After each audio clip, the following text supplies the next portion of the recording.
your healthy living segment, personal trainer Eric Stratman from CrossFit Eng in Cape Coral gets us more on the magic pill to lose weight. Good morning, Eric. Tell us what exactly this magic pill is. I can't seem to wrap my head around it right now, so you have to explain it.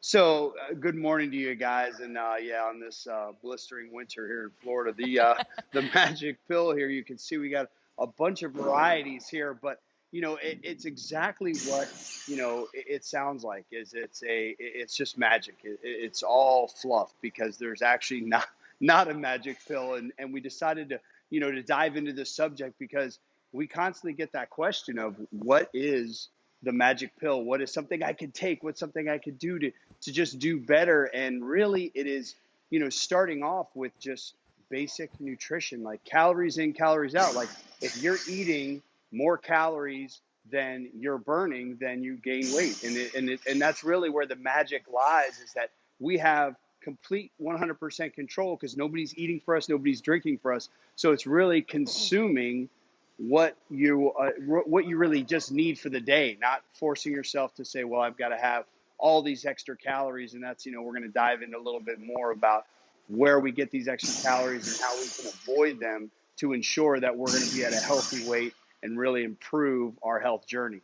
Now, speaking of health journey, what is the perception versus and the reality of a health journey? Walk us through that. Again, it's really looking at saying, okay, well, it's not in a bottle. That's not your health journey. It's that basic understanding of, okay, about 30% of your journey is going to be exercise, right? How fit we are, where our fitness journey is, how often we exercise, but really 70% of it is nutrition. We don't like to hear those numbers, but to understand what we're putting in our body, it really makes that difference. We've talked in past segments about tracking your nutrition. We use an app called MyFitnessPal that's free, and it's got a wonderful, vast database that allows you to really understand all the calories you're taking in. And one of the nuggets we're going to give today is that if you just multiply 10 times the number of pounds you want to weigh, so if I'm 200 pounds and I want to maintain that, I use a 10-time multiplier, and that's 2,000 calories. So I know that's my minimum. It's not maximum. So there is good news in this, that you actually get a good amount of calories, and you have to eat in order to let your metabolism function at height, because we see there's that big roller coaster that most folks go on. If they want to lose weight, they're like, hey, let me take this. Let me, do whatever I can, and let me eat very, very little. And they reduce themselves to 500, 700, 800 calories. And then it completely throws off their metabolism. They're unable to lose weight, and then they get unmotivated, like, oh, this doesn't work. And we really just need a 200 calorie deficit a day to what our need is per day. So it's really understanding that it's super simple. You can eat a lot more than you think you need to in order to lose weight, but it's really just understanding how many calories you're eating and what you're putting in your body every day. Well, that's great advice, and that app, I do use it myself. It's pretty simple to use and definitely helps when it comes with this. But with the tips and tricks, what are some things people can do, when it comes to their health journey and getting on the right track? Well, great question. And looking at what these tips and tricks are is, yeah, even though we don't have that magic pill and we know these, aren't going to work, but, I really want to try to make it happen. It's consuming a lot more water. If we're consuming a lot of water, for one, every cell in our body needs water, but it fills us up. It gives us that sense of being satiated. The other one is fasting. We weren't designed to roll out of bed and eat right away and have food and snacks around all the time. We're born as hunter-gatherers. So it's really taking that into effect, that eat when you're hungry. Don't force yourself to eat, all day long for 14, 16 hours. Take a few hours off in the morning and let that gap be there, because if we have a shorter window we can eat, obviously we're going to consume less calories to allow you to do that. And then when you're doing events, and obviously we got this great, Easter weekend here, we're going to, go to brunches or dinners or gatherings, which is awesome. And we want people to indulge and have a good time. Is before that, consume a good amount of water and eat vegetables first, because if we get that fibrous material in your body, It's going to help you be satiated. It's going to give you some a lot of dense food that doesn't have very high calories at all. So then you end up consuming less. And this works with anything, whether it's your Super Bowl party, it's your weekend at the barbecue. No matter where it is, it really helps to regulate, because those trimming those calories here and there and Awesome. not having to avoid those events at all, really, it will ensure you're going to have some success. Oh, that's great. Thank you so much, Eric from CrossFit Eng, joining us this morning live from his gym. In our healthy living segment, personal trainer Eric Stratman from CrossFit Eng in Cape Coral, he gets us more on this magic pill to lose weight. Good morning, Eric. Can you tell me a little bit about what this magic pill is exactly? Yeah, good morning. And if only we had a magic pill available, right? So what do we have? Oh, look at this. We have the magic pill. We've got everything here.